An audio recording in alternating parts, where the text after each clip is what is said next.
निराशा में भी आशा की लौ जगा देते हैं, असंभव को भी संभव बना देते हैं।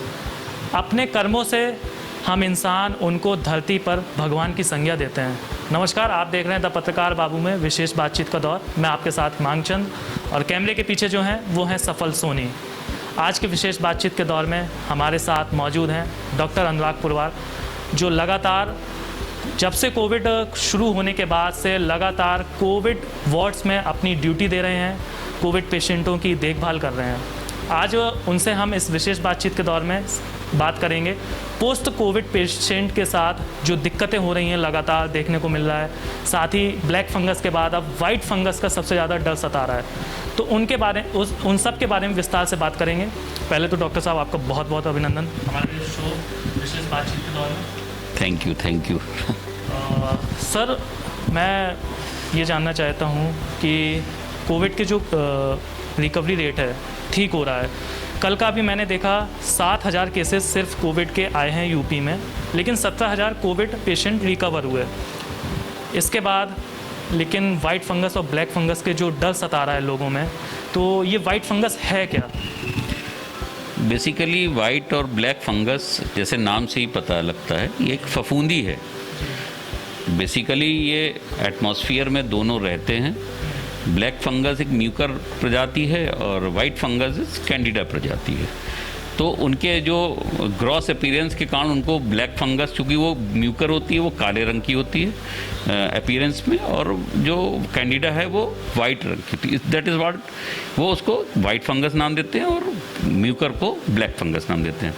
ये नॉर्मल वातावरण में हर जगह, अस्पताल से लेके घर तक लेके सब जगह पाई जाती है दोनों, लेकिन ये नॉर्मल रूप से इन्फेक्ट नहीं करते हैं। सबसे अच्छी चीज़ ये है कि कंटेजियस नहीं होते हैं, मतलब एक आदमी से दूसरे आदमी में नहीं फैलेंगे, लेकिन ये अपॉर्चुनिस्टिक होते हैं। अपॉर्चुनिस्टिक मीन टू से कि मतलब बॉडी आपकी इम्यूनिटी कम हुई, वो किसी भी वजह से, वो कोविड भी हो सकता है, वो आपको कैंसर की वजह से हो सकता है, वो आपको क्रोनिक किडनी डिजीज़ हो जाए, क्रोनिक लीवर डिजीज़ हो जाए, क्रोनिक हार्ट पेशेंट हो जाए, या किसी भी तरह की लंबी बीमारी मैंने कहा, शब्द उसका मतलब ये है कि लंबी बीमारी होगी तो आपकी बॉडी इम्यूनिटी धीरे धीरे करके कम हो जाती है। और इन जो फंगाई हैं इनको अपॉर्चुनिटी मिल जाती है, that is what we call opportunistic infection है। तो इनको अपॉर्चुनिटी मिलती है और वो बॉडी में ग्रो कर जाते हैं। और नॉर्मली होता ये है कि आपके जो बॉडी के एंट्री पॉइंट्स हैं, बॉडी के एंट्री पॉइंट्स जैसे चेहरे में आप ढूंढिए तो आपको मिलेगा नाक, मुंह और आपका कान का छेद। तो आप देखिए कान में भी फंगस होती है, ऐसा नहीं है कि नहीं होती है, लेकिन चूंकि उसको आगे का कोई रास्ता नहीं होता, वहाँ पे मेम्ब्रेन होती है, बंद रहता है। लेकिन नाक और मुंह में कोई आगे मेम्ब्रेन नहीं है, तो वो ट्रैवल करती है साइनसेस में, ऑर्बिटल्स में, पोस्टीरियर फेरिंग्स में, इवन वो हाथों में भी चली जाती है। लेकिन वो अगर लंग में, मतलब लंग के ट्रैक्यूब्रोंकियल ट्री में चला गया तो वो फेफड़ों तक पहुंच सकती है। तो वो एक्चुअली अंदर जाके वो नॉर्मल रूप से वो खतरनाक नहीं है, लेकिन वो बॉडी के अंदर जाके वो खतरनाक रूप ले लेती है, क्योंकि उसका कोई ट्रीटमेंट नहीं है। बॉडी इम्यूनिटी उससे लड़ नहीं पाती, क्योंकि आप पहले से ही इम्यूनिटी कम है, तो वो लड़े कैसे बॉडी, तो इस वजह से वो खतरनाक हो जाता है। सर, वाइट फंगस में जो केसेस हैं, सिम्टम्स हैं, वो क्या सिम्टम्स रहेंगे कि कैसे लोगों को पता चलेगा कि वाइट फंगस इन्फेक्शन इनको हुआ हो किसी को? वाइट फंगस एक्चुअली बेसिकली जो लॉन्ग जो भरती हैं उनको, मतलब जो जैसे जैसे ब्लैक फंगस में जो साइन सिम्टम होते हैं सेम एज वाइट फंगस में होते हैं, बट वो साइट अलग अलग मान लीजिए है। सपोज दैट मान लीजिए अगर वो ऑर्बिटल साइट में है तो उसको रनिंग ऑफ नोज के बाद फिर वो उसका नाक का रुकावट, सांस लेने में दिक्कत, और ऑर्बिटल्स के पास है तो उसको धुंधलापन दिखाई देगा। सेम एज वाइट फंगस में अगर वो मान लीजिए मल द्वार के आसपास है या पेशाब के रास्ते के आसपास है तो वो वहाँ पे एक कॉलोनी बनाएगी, उसमें पेशाब में जलन, लैट्रिन में परेशानी, और भी इस तरह का कोई भी जो भी। सर, उत्तर प्रदेश सरकार ने एपिडेमिक घोषित कर दिया है ब्लैक फंगस इन्फेक्शन को, तो सर कोविड की स्थिति जैसे सामान्य हो रही है, तो क्या अब ये ब्लैक फंगस या और वाइट फंगस दोनों कहर बरपाएंगे क्या देश और प्रदेश में, दोनों में? नहीं, मैं इससे बहुत सहमत नहीं हूँ। बेसिकली कोविड पेशेंट अगर रिकवर कर जाते हैं और थोड़ा सा अपना अगर ध्यान रखते हैं, स्पेशली अपनी इम्यूनिटी का, स्पेशली साफ सफाई का, और जो मेन चीज़ है वो पोस्ट कोविड पेशेंट में भी मास्क जरूरी है। मास्क जहाँ हटा तो वो जो उसका गेटवे है वो खुल जाता है। देखिए, वो नहीं खुलना चाहिए और अपॉर्चुनिटी किसी को लेने देना नहीं चाहिए। तो आप अपनी बॉडी इम्यूनिटी बरकरार रखिए, और कोई भी प्रॉब्लम थोड़ी सी भी आपको लगे, अपने हाई सस्पिशियस मूड में रहिए। अगर ज़रा सी भी आपको लगता है सस्पिशन हमारा मतलब कि ऐसा तो नहीं है, कहीं भी किताबों में पढ़ें, टीवी में देखें, या और कोई भी उसके थ्रू होके जाएं कि जहाँ से आपको नॉलेज मिल रहा है, तो हाई सस्पिशियस मूड में रहिए। आप अपने डॉक्टर से बात करिए, जो भी नियर बाई डॉक्टर्स हों, सेंटर्स हों, उनसे आप बात करिए।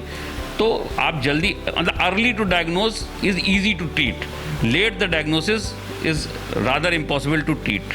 और फिर अगर ट्रीटमेंट होगा भी तो फिर वो मतलब कुछ ना कुछ इररिपेरेबल होगा। मतलब सर, वाइट फंगस कितना सीवियर है, उसका मॉर्टेलिटी रेट कितना है सर? मॉर्टेलिटी रेट को एक्चुअली बहुत कहा नहीं जा सकता। मॉर्टेलिटी के बारे में अभी कुछ भी कहना जल्दी है, नहीं असंभव तो नहीं है, लेकिन मॉर्टेलिटी के बारे में कुछ भी कहना असंभव है।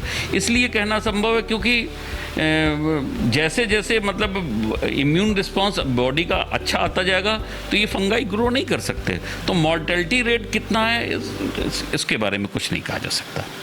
सर, पोस्ट कोविड पेशेंटों को ब्लैक फंगस के अलावा कुछ और भी चीज़ें इन्फेक्शंस देखने को मिल रहे हैं, जैसे यूरिन इन्फेक्शन है, किडनी में भी इन्फेक्शंस हैं। तो क्या सर एहतियात बरतने होंगे? इसके लिए भी एहतियात के लिए आप हमें बताइए, क्योंकि मोस्टली देखा जा रहा है यूरिन इन्फेक्शन और किडनी के ज़्यादा इन्फेक्शन देखने को मिल रहा है। बेसिकली जैसे किडनी के इन्फेक्शन है या यूरिन का इन्फेक्शन है, यहाँ सब भी एक्चुअली यहाँ पे फंगस ग्रो नहीं करता। यहाँ पर नॉर्मल बॉडी में जैसे जो बॉडी में रहने वाले बैक्टीरियाज़ हैं, जो वो भी अपॉर्चुनिस्टिक होते हैं, बैक्टीरियाज़ हैं, वायरसेस हैं, ये ग्रो करने लगते हैं। जैसे यूरिन यूटीआई में अमूमन क्या होता है कि बहुत बड़ा कल्प्रिट हमारा एक बैक्टीरिया होता है, ई कोलाई, जो बॉडी में नॉर्मल बॉडी में अपने रहता है, नॉर्मल रहता है। तो जैसे ही आपका इतने दिन का इन्फेक्शन हुआ, आपको हो सकता कि कैथेटर पड़ जाए, तो वो कैथेटर एक सीट ऑफ इन्फेक्शन पैदा करता है। आपकी बॉडी इम्यूनिटी कम कर हो गई तो वो ई कोलाई ग्रो कर गया। अब ग्रो कर गया तो फिर वो यूटीआई पैदा करेगा। तो मीन टू से कि जैसे ही आपको कोई पेशाब में जलन हुई, कुछ रुकावट आए, कुछ भी मतलब जो आपको नॉर्मल से इतर है, नॉर्मल से अगर अलग कुछ भी हो रहा है, तो मतलब इमीडिएट आप डॉक्टर को कंसल्ट करिए, डॉक्टर को कंसल्ट करिए। बाकी का काम डॉक्टर का है, वो उसकी इन्वेस्टिगेशन कराएगा, उसके बारे में बताएगा आपको, और फिर अकॉर्डिंगली ट्रीट करेगा। मीन टू से early, it should be early, मतलब हाई उस पर रहना चाहिए आपको सस्पिशियस मोड में कि हमको ऐसा तो नहीं हो रहा है। और हो सकता है कि आपके मन में वहम ही हो, लेकिन अगर डॉक्टर से आप उस चीज़ का इलाज कराएंगे या पूछेंगे तो वो ज़्यादा बेहतर ढंग से। सर, सबसे अहम सवाल, बीते कुछ दिनों पहले अभी देखने को मिला है उत्तराखंड में कि 5000 बच्चे कोविड पॉजिटिव आए हैं, और अभी महोबा में भी 2-3 बच्चे कोविड पॉजिटिव आए हैं। तो क्या ये तीसरी लहर की दस्तक मान सकते हैं क्या? इसको तीसरी लहर की दस्तक मान भी सकते हैं और नहीं भी मान सकते हैं। इसकी वजह यह है कि आ रहे को मान भी सकते हैं, और नहीं हम इसलिए भी कहेंगे क्योंकि अभी तक बच्चों की टेस्टिंग ही शुरू नहीं हुई। बेसिकली जब तक बच्चों की टेस्टिंग नहीं होगी तब तक अपन हम ये नहीं कह सकते कि दस्तक है, क्यों that can not be said. और देखिए, इसलिए भी बच्चों के लिए बारे में कहा जा रहा है कि तीसरी लहर में बच्चे अफेक्टेड होंगे, क्योंकि बच्चे ही अभी तक वैक्सीनेटेड नहीं होंगे तब तक। तो मोस्ट ऑफ द पॉपुलेशन जो अफेक्टेड होने जा रही है वो बच्चों की। तो इसलिए अपन को बहुत ध्यान रखना है, बच्चों को बहुत एजुकेट करके रखना है, और बहुत सावधानी रखनी है, नहीं तो इन्फेक्शन तो होगा ही होगा। और अगर कुछ बच्चे जिनके इम्यूनो कम्प्रोमाइज्ड होंगे किसी भी वजह से, तो हम लोगों को बहुत, समाज को बहुत लॉस देखना पड़ेगा, जो हमें बचाया जाना चाहिए किसी भी तरह से। Sir, totally Covid immune base पे आप कहेंगे, जो पोस्ट कोविड की प्रॉब्लम्स हो रही हैं वो इम्यून बेस पर ही कहेंगे आप? ये पूरा कोविड की जो डिजीज़ ही है वो पूरा इम्यून बेस्ड है। आपका इम्यून सिस्टम अगर अच्छा है तो कोविड आपको आएगा, छुएगा और वापस भी हो जाएगा। हो सकता कुछ रिस्पॉन्स आए, कुछ कम आए, कुछ किसी को ज़्यादा आए, बट मॉर्टेलिटी तक आप क्या मतलब जैसे आप वैक्सीनेशन होगा आपका, तो क्या होगा, आपका इम्यून रिस्पॉन्स अच्छा हो जाएगा, और जब जैसे ही इम्यून रिस्पॉन्स अच्छा होता है तो वो बीमारी अपने आप दूर हो जाती है। तो ये थे हमारे साथ डॉक्टर अनुराग पुरवाल जी, जो लगातार 1.5 वर्षों से कोविड वार्ड्स में अपनी ड्यूटी दे रहे हैं और उनकी एक तरीके से सेवा ही कर रहे हैं, क्योंकि हमारे यहाँ पर डॉक्टरों को भगवान की संज्ञा दी जाती है। और उनका साफ कहना है कि जो पोस्ट कोविड पेशेंटों में प्रॉब्लम्स देखी जा रही हैं वो इम्यून बेस्ड पर ही है। अगर आप अपने आप को इम्यूनिटी बढ़ाने की कोशिश करते हैं, प्रोटीन्स लेते हैं, तो ऑब्वियसली जो पोस्ट कोविड पेशेंटों के साथ दिक्कतें हो रही हैं वो कम हो जाएंगी। और अगर कोई भी दिक्कत होती है तो अपने नियर बाई डॉक्टर से कंसल्ट करें, प्रिस्क्रिप्शन लें, ताकि आप उस स्थिति में ना जा पाएँ जिससे आपको कोई दिक्कत हो। फिलहाल आज के हमारे शो अब विशेष बातचीत के दौर में इतना ही। अब हमारी और आपकी मुलाकात फिर होगी जब हम आपको और भी इसी तरीके के कुछ खास मेहमानों से रूबरू कराएंगे। तब तक के लिए आप स्वस्थ रहें, सुरक्षित रहें। साथ में आपको एक हिदायत भी है, भारत इस समय कोविड की दूसरी लहर से फेस कर रहा है और बहुत ही जल्द हो सकता है WHO के हिसाब से तीसरी लहर में भी आ जाए। तो आप घर में रहिए, सुरक्षित रहिए, और जब भी घर से बाहर निकलिए तो मास्क पहनिए और अपने आप को सैनिटाइजेशन करिए, साथ ही सोशल डिस्टेंसिंग का फॉलो करें। और अगर आपका समय आ गया है तो आप वैक्सीनेशन ज़रूर करवाएं अपना, और अगर आप कोविड रिकवर हो गए हैं तो ब्लड प्लाज्मा डोनेट करें ताकि दूसरे की भी ज़िंदगी बच सके। धन्यवाद।